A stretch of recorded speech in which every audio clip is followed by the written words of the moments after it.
Hello નમસ્કાર મિત્રો, જીતેન્દ્ર પટેલ, શ્રીમતી એમ કે પટેલ હાઈસ્કૂલ ગોઝારિયા. હવે મિત્રો તમે સ્ક્રીન ઉપર એક ગૂગલ ફોર્મનું પેજ જોઈ શકો છો. આ પેજ કેવી રીતે કામ કરે છે, શાના માટે છે આપણે જોઈશું. હવે માની લો કે સંસ્થાની અંદર એન્યુઅલ ફંક્શન રાખેલું છે, વાર્ષિકોત્સવ રાખેલું છે. હવે અમારા કેળવણી મંડળની અંદર 10 થી 12 સંસ્થાઓ જોડાયેલી છે.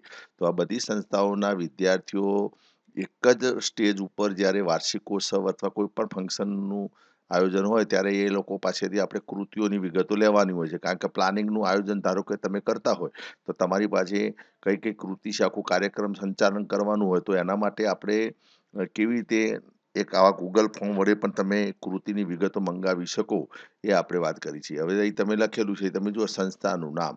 તો આપણે અહીં જુદી જુદી સંસ્થાઓ મૂકેલી છે, તો આપણે સંસ્થા ઉપર જ્યારે પણ આ ગૂગલ ફોર્મ આપણે આપીશું એટલે સંસ્થા ઉપર માની લો ક્લિક કરશે.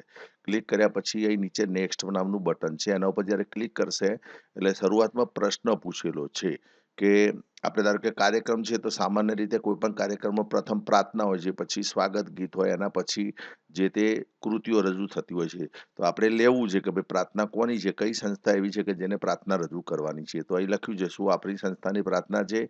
જો એ ના જવાબ આપશે તો આગળ ધારો કે ના લખીને ક્લિક કરશે તો આગળ તરત પૂછશે કે શું આપની સંસ્થાનું સ્વાગત ગીત છે.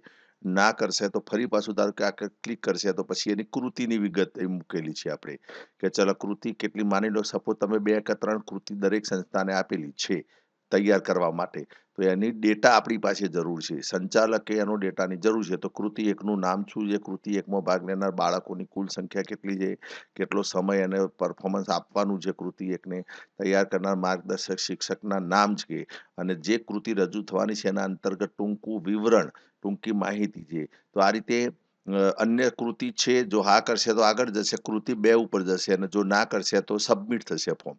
તો હવે આ વન ટાઈપ ઓફ આપણે ગૂગલ ફોર્મ બનાવેલું છે કે જેના વડે આપણી પાસે માહિતી એક જ પ્લેટફોર્મ ઉપર એક્સેલ શીટમાં આવી જાય છે.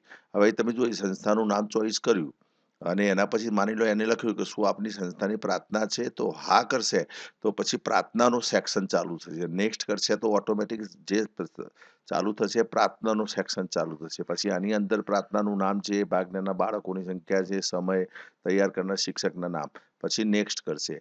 હવે પ્રાર્થના પૂરી થઈ એટલે સ્વાગત ગીત, એટલે ફરી આપણો જે પ્રશ્ન હતો બીજો, ધારો કે શું આપની સંસ્થાનું સ્વાગત ગીત છે. જો હા કરશે તો સ્વાગત ગીતના સેક્શનમાં જશે અને જો ના કરશે તો છેવટે પછી પ્રાર્થના નથી, સ્વાગત ગીત નથી, તો કૃતિના સેક્શનમાં જતું રહેશે. સપોઝ આપણે અહીં હા કરીશું અને નેક્સ્ટ આપીશું એટલે હવે સ્વાગત ગીતનું ડિટેલ્સ પૂછેલી કે સ્વાગત ગીતનું નામ, સ્વાગત ગીતમાં ભાગ લેનાર બાળકોની કુલ સંખ્યા, પ્રદર્શિત સમય કેટલો છે અને માર્ગદર્શક શિક્ષકના નામ. પછી નેક્સ્ટ કરશે એટલે તરત આગળ પછી કૃતિ વિશે જાય. તો આ રીતે એક જ પ્લેટફોર્મ ઉપર તમારે એક કરતાં વધુ સંસ્થાઓ અથવા એક કરતાં વધુ શાળાઓ જો જોડાયેલી હોય અને એમની કૃતિની ડિટેલ્સ તમારે હાથ વગી લેવી હોય અને કોઈ પણ જગ્યાએ ગયા વિના ઓનલાઈન માધ્યમ વડે, તો આ રીતે તમે ગૂગલ ફોર્મની અંદર સેક્શન બનાવી શકો છો. અહીં આપણે જેમ જુદા જુદા સેક્શન બનાવાય, તમે સપોઝ જુઓ ગૂગલ ફોર્મ છે. હવે આ ગૂગલ ફોર્મની અંદર તમે જુઓ સૌપ્રથમ આપણે શું કર્યું છે, સંસ્થાના નામનું એક પેજ બનાવી દીધું છે. ઓકે. પછી નીચે મેં લીધું છે કે આફ્ટર સેક્શન 1 શું થાય એમ, કન્ડિશન શું થાય એના પછી તો તરત જ નેક્સ્ટ સેક્શન ખુલે. હવે નેક્સ્ટ સેક્શન એ આપણું સેક્શન બનાવેલું છે, સેક્શન 2 બનાવેલું છે, જેની અંદર ફક્ત આપણે એક જ પ્રશ્ન મૂક્યો છે કે શું આપની સંસ્થાની પ્રાર્થના છે, હા અને ના. હવે અહીં જો હા હોય તો શું કરવું એમ અને ના હોય તો શું કરવું, તો એ આપણે ઓર્ડર આપવાનો છે. સપોઝ પ્રાર્થના નથી તો તમને સિક્વન્સમાં શું હોય છે, આપણે પ્રાર્થના પછી સ્વાગત ગીત માંગવું છે. તો એ ધારો કે ના છે તો ત્યાં મેં શું કર્યું, ગો ટુ સેક્શન 3. હવે મેં તરત જ સેક્શન 3 ની અંદર શું નાખી દીધું છે, સ્વાગત ગીત નાખી દીધેલું છે. હવે માની લો કે એની સ્વાગત ગીત નથી તો સ્વાગત ગીત ઉપર જશે એમ પૂછવા માટે. અને જો પ્રાર્થના હશે અહીં હા તો ગો ટુ સેક્શન 5. એટલે સેક્શન 5 આપણે પ્રાર્થનાનું મૂકેલું છે. તમે જુઓ નીચે સેક્શન 4 આપેલું છે અને સેક્શન 5 પ્રાર્થના મૂકેલી છે. ઓકે. તો આ રીતે તમારે શરૂઆતમાં તમારી જાતે અલ્ગોરિધમ માનસિક રીતે તૈયાર કરવાનું એમ કે મારે કયા પ્રકારના પ્રશ્નો પૂછવા છે અથવા કયા સિક્વન્સની અંદર વસ્તુની જરૂરિયાત છે. તો એ આપણે અહીં તમે જુઓ આને સેક્શન અહીંથી તમે બનાવી શકો. આ ગૂગલ ફોર્મની અંદર નીચે સેક્શનનું એક ઓપ્શન છે, એડ સેક્શન કરશો એટલે સેક્શન ઉમેરાય છે અને એની અંદર પછી તમે અહીં એની લિંક મૂકી શકો છો કે જો આનો આન્સર હા હોય કે પ્રાર્થના છે તો પછી પ્રાર્થનાનું જે સેક્શન છે એ જ ઓપન થશે એમ. અને જો ના છે તો પછી એના પછી ધારો કે પ્રાર્થના નથી તો શું પૂછવું છે? તો માની લો કે સ્વાગત ગીત, તો તમે સેક્શન 3 જે બનાવેલું છે એ સ્વાગત ગીત એના ઉપર જશે. હવે એ જ રીતે તમે જુઓ અહીં એક પ્રશ્ન પૂછેલો છે કે જો આપણી સંસ્થાનું સ્વાગત ગીત છે, હા, તો પછી સ્વાગત ગીતનું સેક્શન ખુલશે અહીં. અહીં તમે જુઓ ગો ટુ સેક્શન લિંક આપેલી છે.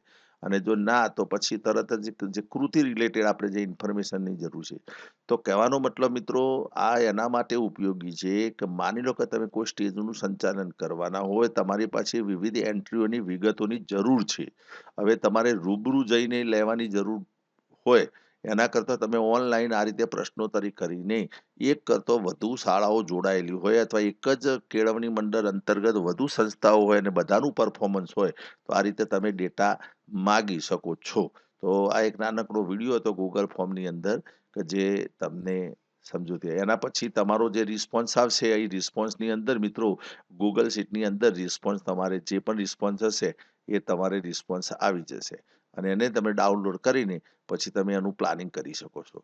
તો આશા રાખું છું કે આ નાનકડો વિડીયો આપ સૌને કામમાં લાગ્યો છે. આભાર. જય હિન્દ, જય ભારત.